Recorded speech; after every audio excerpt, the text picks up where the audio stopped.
So warm welcome, Larica. Thank you for joining us today and leading this talk, and delighted to give the floor to you. Hey everyone, thank you for making time to attend this presentation.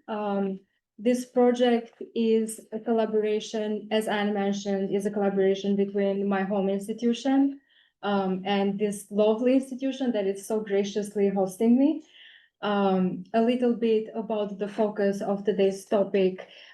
We are developing an AI model with a focus on the Horn of Africa region.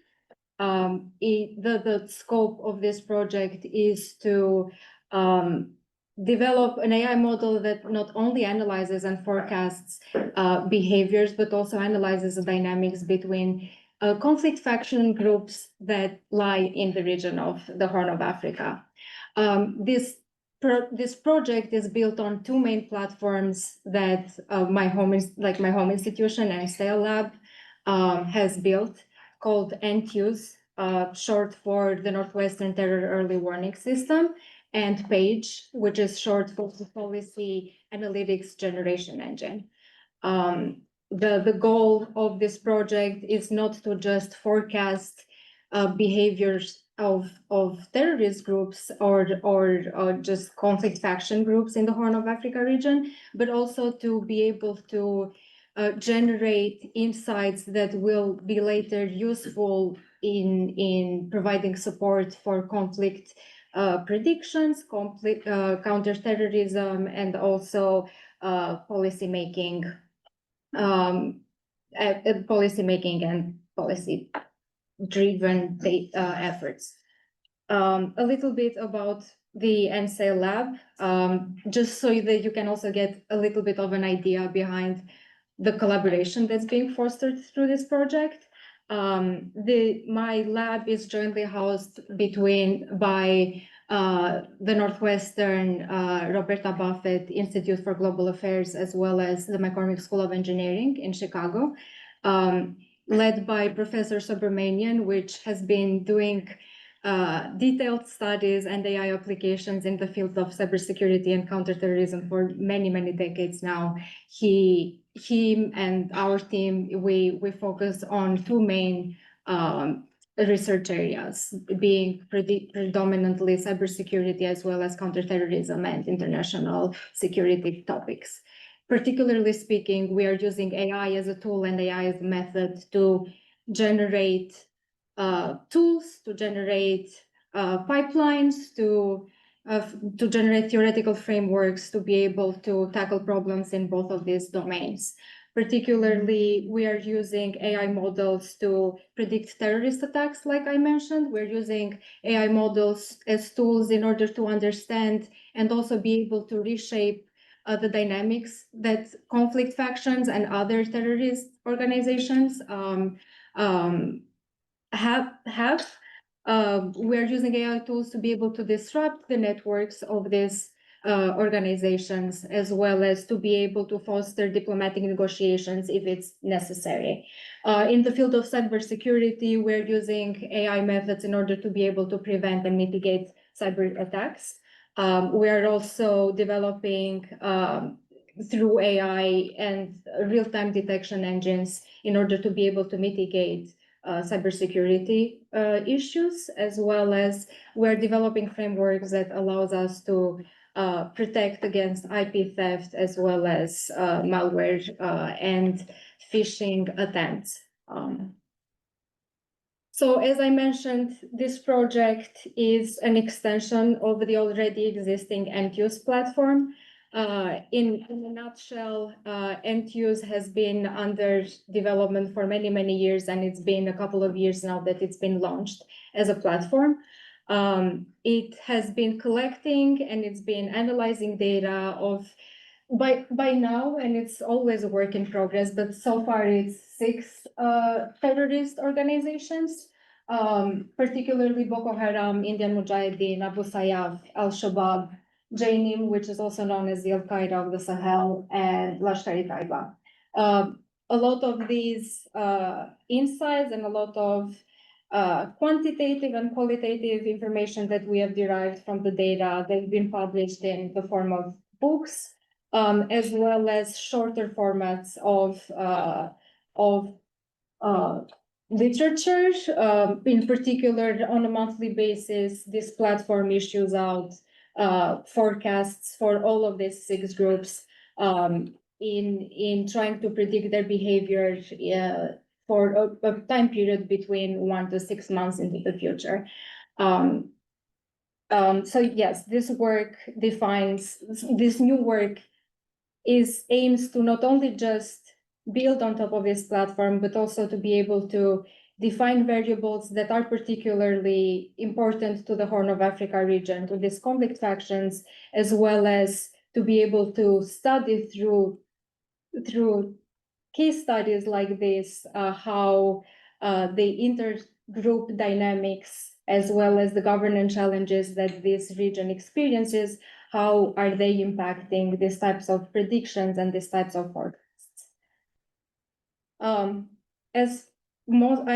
sure all of you are aware, the Horn of Africa region is a region that has been conflict prone for many, many years, shaped by a history of wars, geopolitical rivalries, fragile regional cooperation between the countries in the region. From my research into the literature, there are 2 main definitions of what constitutes of the Horn of Africa region. One of them is the core definition, which says that there are 4 countries that the Horn of Africa region consists of, which is Ethiopia, Eritrea, Somalia, and Djibouti.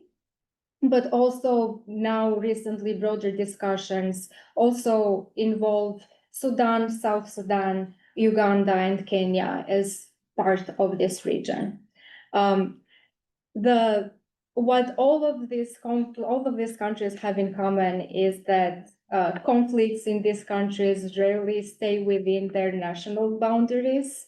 They have a spillover effect most of the time that increases the region's instability. So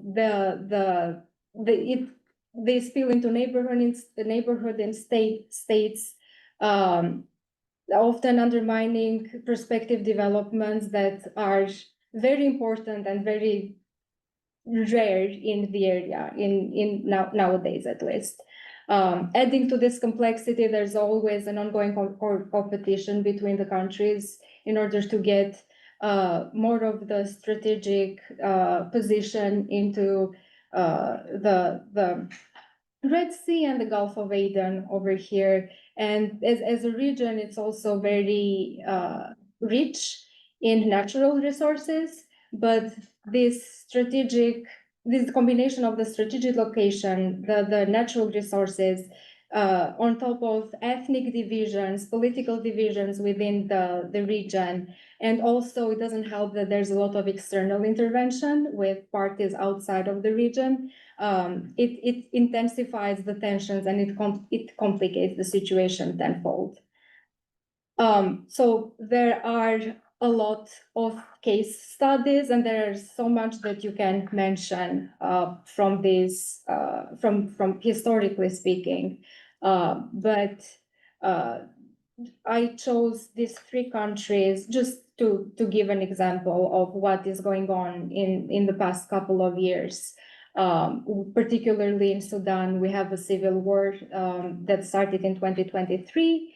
It has always faced recurring civil wars that are fueled by ethnic, political, resource-based divisions. The civil war of 2023 was between the Sudanese armed forces and also the rapid support forces. This led to huge devastations and huge negative impact in the country. Particularly, there are millions of people that have been displaced. Famine has been deeply ingrained into the country at this point, and there's refugee flows that are spilling into the neighboring countries as well, worsening the instability of the region. Another example is the Tigrayan war that happened in 2020 between the federal forces and the Tigray People's Liberation Front. The war has now been subdued and there's a truce going on, but the political instability, just the regional instability, makes this truce a very sensitive and very flaky process. And there's also a lot that Ethiopia is going on. It's experiencing in terms of ethnic and political divisions in the region that continue to threaten the possibility of the country even experiencing long-term stability. And lastly, this is not technically a conflict faction because it's designated as a terrorist organization, but I could not mention the Al-Shabaab insurgency in Somalia that has been going on for a very long time. A little bit about Al-Shabaab, it's an Al-Qaeda linked militant group that operates in the region. It controls a lot of the rural zones of the country. It targets civilians, it targets government forces, it targets African Union forces, institutions. Then there's generally a lot going on. And the effect that Al-Shabaab has in Somalia is not only felt in Somalia, it's felt in Kenya, it's felt in a lot of other regions. So these conflicts are a few examples of how interconnected this instability is between these countries, and how rapidly things evolve into the Horn of Africa region. Civil wars are spilling across borders, insurgent groups are adapting quickly, fragile peace deals are in the brink of collapsing most of the time. So the traditional approaches when it comes to counter-terrorism or to address these issues, military, diplomatic, humanitarian approaches, they are not enough anymore to keep up with all of that's going on in the region.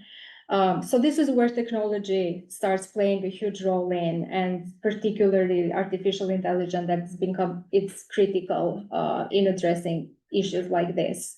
We're all aware that AI now is no longer a distant concept, it's here to stay. And it's becoming more and more central to the counterterrorism strategies. In particular, it's being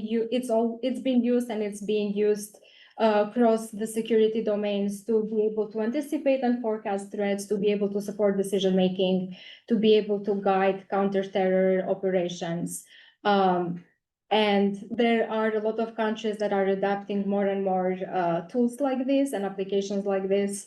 At least the most recent one that I'm aware of, and that it was like a big news to me, was that the US Department of Defense is awarding large AI companies amounts of over $200 million to use and to develop AI tools and AI-driven solutions to be able to accelerate and provide more support to the national security issues. But we cannot just talk about the advantages, only the good part of having these AI-driven solutions in very high-stakes situations like this. There are always limitations, there are always challenges, and these are just the tip of the iceberg, if not even the tip of the iceberg. There's a lot of limitations and challenges, and they are very domain specific, they are very data dependent, they differed from one application to another. But what the three main issues or three main challenges that current applications all face rather than just individually face is that, one, they are black box, meaning that there's very little transparency going on that lets you as an end user, or you as a policymaker, or you as a political science person to be able to kind of logic behind why an outcome is the way that it is. Why are we predicting what? Yes, of course. Do you have any input-output kind of sense of these AI tools? Like, for example, defense is using for prediction. Mm-hmm. Terrorist attack. Like, what granularity level they will provide? Is it like where, how, what? Yeah, are you saying in terms of the transparency and in terms of explainability or? Users. It depends. So where and when are two completely different applications, and the granularity also matters a lot, particularly when you're talking about where, because you have a lot more space to work in that particular domain. So when we're doing, when is an attack happening, when is this group or conflict faction striking, or they're taking the next action, technically you are working with just time series data.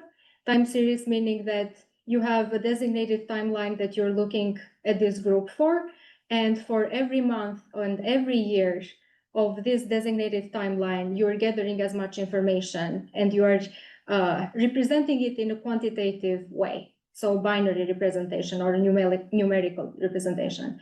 But when you're talking about where, things become way more flexible, and there's an advantage of that, and there's also a disadvantage of that, because you need to be able to set your own granularity. So we're talking with geospatial systems right now? Are we considering squares as what we're trying to predict? Are we considering facility locations? Are we considering radiuses around a particular area? So there's always a trade-off that you need to, it's basically you try a bunch of things and you come with what works best for you in that particular situation. But yes, the output is very much dependent, particularly when you're trying to predict where things are happening. The output is very much dependent on the granularity of the data that you're collecting and how you're formulating the data set. I don't know if that explained your question. Yeah, mostly. Like I was wondering because if it is only time series data, simple statistical model is sufficient. But as you mentioned, 200 million going to OpenAI, Google, and others. That means they are using neural network and advanced.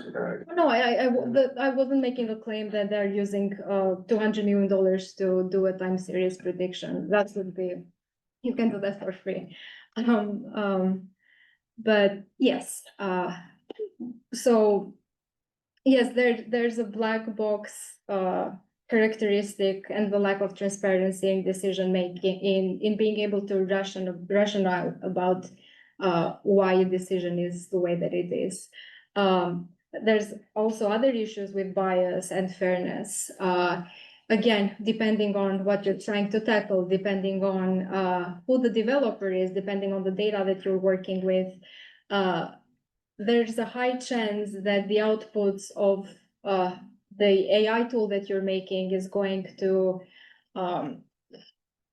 kind of encompass the ingrained biases that are either within the data or with you as a developer. And there are ways to mitigate it, but it's not 100% foolproof.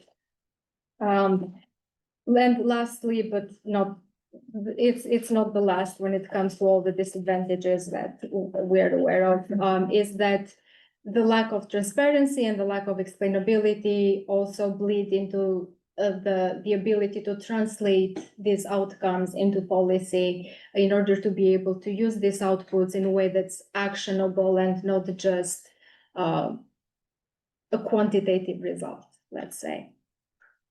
So having outlined what AI can do and keeping in mind that there are a lot of limitations and there are a lot of challenges, and particularly what we need to mitigate when we're developing a system and when we're coming up with these predictions, we follow a methodology that is a 4-step pipeline.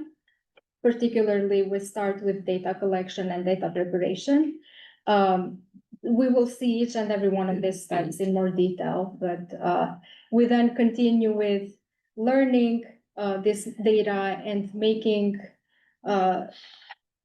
this data, representing it in a way that the AI models are able to analyze it and are able to detect patterns in it, and making predictions and forecasts regarding when these events are going to happen, and When are the conflict factions going to attack next or take the next action in the line? The third step is we find a way to explain these forecasts. And lastly, we are the predictions and the explanations, we translate them with policy generation algorithms into policies that are actionable, and they can be used by policymakers and NGOs and governments and everything you can think of. As you can see by the arrows over here, it is not a linear process. It's always an iteration, whether it is between all of these 4 stages or whether it is that it's particularly some stages that are connected to one another, or stage 2 and stage 4, stage 3, different combinations. It's really up to the problem that you're trying to solve, and it's really up to how much the results that you're getting are aligning with the reality of the situation, as well as the output that you as an end user are seeking to see. So it's always an iterative process. So data collection and preparation. The dataset gathering process can be split into many sub-steps, but the 2 particular processes are collecting independent data and collecting dependent data. Independent data is the data that is being used as an input that we're trying to get in a time series manner, and we're trying to connect with how is this data impacting the outcomes and the outputs that we are getting. It is, again, it's a historical type of data, and it encompasses many different dimensions and many different categories that can shape conflict. These are just some of the categories. The good thing about this is that it can be expanded and it can be developed more and more depending on the group that you're looking to focus on, the country of your interest, and so on and so forth. So, for example, we have the organization/group level that tracks activities such as recruitment strategies that the organization and the conflict faction takes. How does the leadership shifts within that organization? What is the relationship between the members of this group, and so on and so forth. On the communication perspective, we capture how we capture the patterns of how multiple channels, social media data, social media platforms are being used to issue types of communications and messages. Are they calling for recruits? What type of languages are they using? Are they being abusive? Are they being condemning to another non-state actor, violent actor, and so on and so forth? Environmental variables. These, differently from the first 2 categories, they do not focus on the group in particular or on the conflict faction in particular. They focus on the country situation and the stability within the country. So how is the government seen by international organizations? How is the relationship between the government and the civilians? Have security forces committed war crimes? Have they committed human rights violations, and so on and so forth? So as we can see, by curating these types of inputs, we get a structured data set that does not only capture actors and characteristics regarding these actors, but it also captures the environmental situation of the country that they are actively carrying out attacks, activities, violent, non-violent situation. The dependent variables are what we are trying to predict, and it's also what we're trying to track. So what are the outcomes given that we have this set of independent variables that we're serving to the model as an input? And we try to find explanations between the input variables and the input features and the outcomes. For this project, they can represent attacks carried out, or by this conflict factions, they can represent protests which are not necessarily violent. They can represent coups. It really depends. The good thing about this pipeline is that it's mutable and you can adapt it to your needs. Then the last step of curating this data set is always pre-processing the data set, which means that you are carrying out normalization and standardization techniques to be able to scale all of the features into the exact same scale. You are removing redundant and cleaning out redundant information. You are converting basically the entire data set that you have collected into a more formal and well-structured data set. The second step, learning and prediction. So we are building predictive models that we are trying to forecast behavior of these conflict faction actors in a time series manner. So we are trying to predict outcomes for actions that they're going to take in the next 1 to 6 months.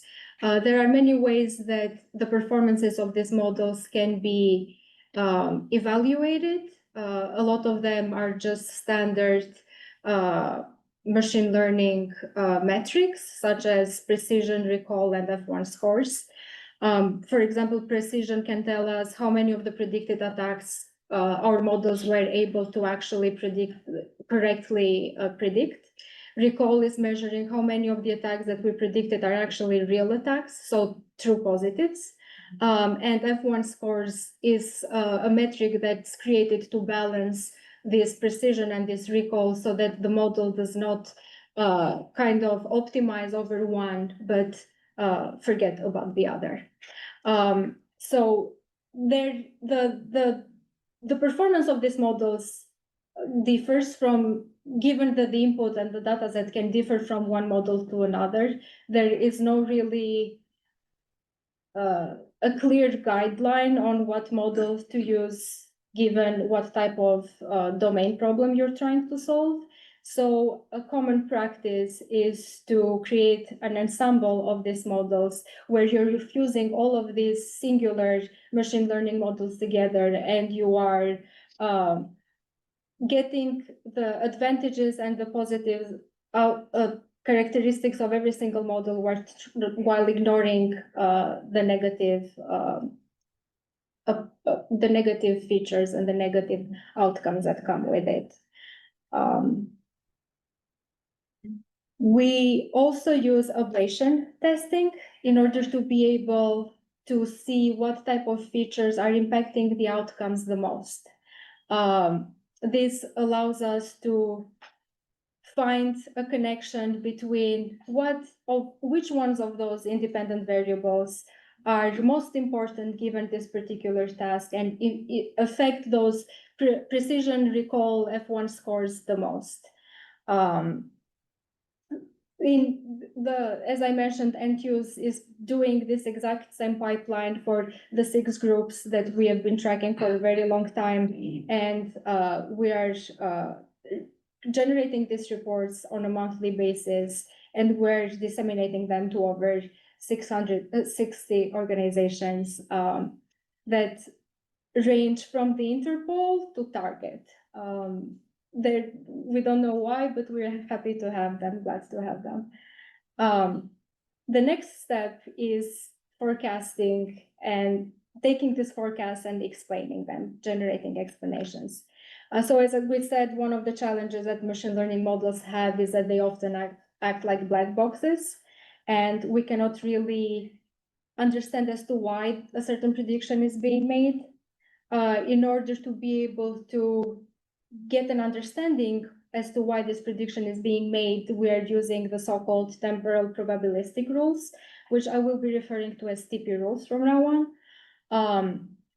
Basically, these rules describe the conditions under which a faction is likely or unlikely to carry out an attack given a particular time frame in the future, and it gives you a probability that comes with that.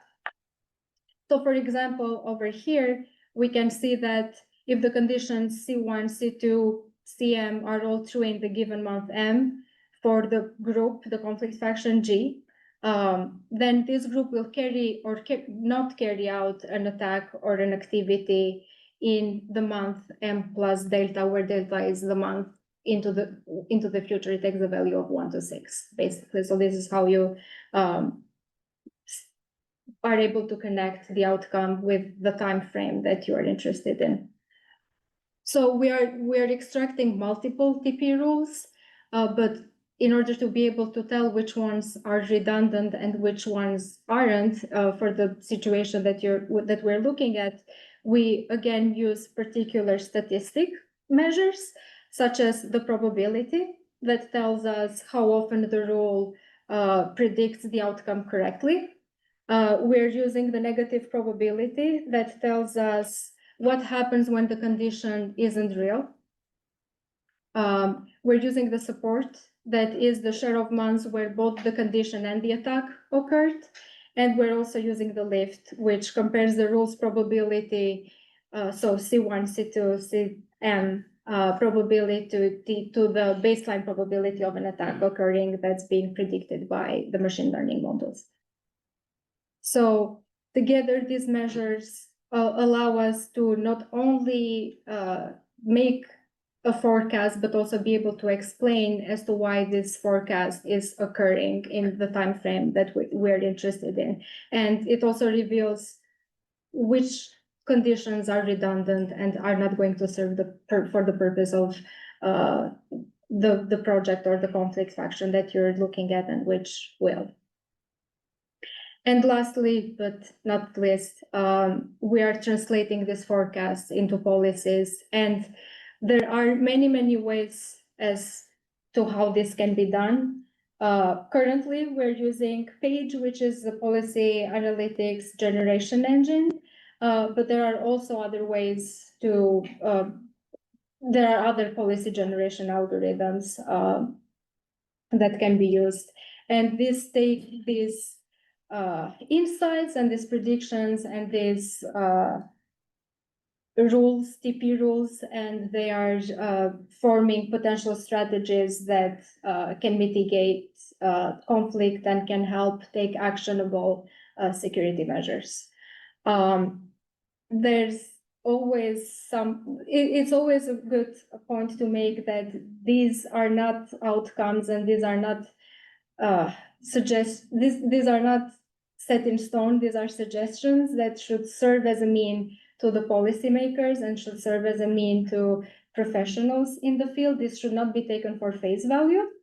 And this is only a starting point, and it's always an iterative process, that this is where the alignment between this policy generation and the professional input comes in, from a political science, from a policymaking perspective.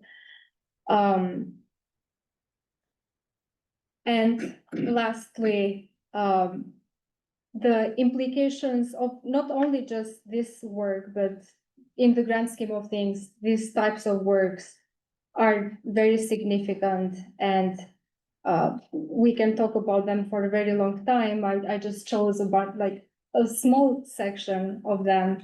In the conflict and the security policy generation, AI provides institutions such as the UN or the African Union with foresight as to where the instability is more likely to occur, and in what time period. Yes. Before taking them into policy, do you have any statistics, like how precise and accurate they are? No, this is where the policy generation is a process that needs to happen with a human input in it. So in my understanding and in my experience, the quantitative part stops when you are when you're explaining through TP rules. But there's only that many ways as to how you can, how do I put it in words? How you can show and how you can encode the human expertise into numbers, right? And into metrics. So there can be, for example, an accuracy metric, but it's always I believe the human input and the professional input of people that have been studying situations like this for many years are much more important than. Like how trustworthy these models are. Exactly. So you can find ways to explain why the outcome is the way that it is, but this is where the iterative process comes in, and you have to align this outcome with the reality of the situation in that particular country, or whether that group is actually doing what we're predicting that it is doing. And so it's an iterative process until these two scopes align together, and we get the output that we're seeking for. So in the conflict and security policy scheme, this AI allows NGOs, it allows governments, it allows policymakers to be more proactive rather than reactive. So given the quantitative perspective and the quantitative results, you can take measures way earlier than when an attack occurs and suddenly it's go time, and you need to find ways to mitigate it rather than to pick up the pieces once an event has occurred. From a policy and peace building perspective, it gives negotiators data-driven insights. It gives them a little bit of insights on factional behavior. It helps them design agreements that can be more resilient and can be more interesting to the conflict faction groups that reside in the Horn of Africa region. And from a global governance perspective, it allows and it supports the creation of frameworks that enhance coordination, not just on a country basis, but on a regional basis, and allows international organizations to create a shared foundation of collective actions rather than just individualistic measures. So ultimately, AI can act as a governance partner and try to reshape how policies are designed and implemented, but there always needs to be a human in the loop to be able to make the scopes align and get the outcomes that is required and desired. So thank you. So fantastic that you've initiated this particular conversation because of your great research, Larica, and thank you so much for that.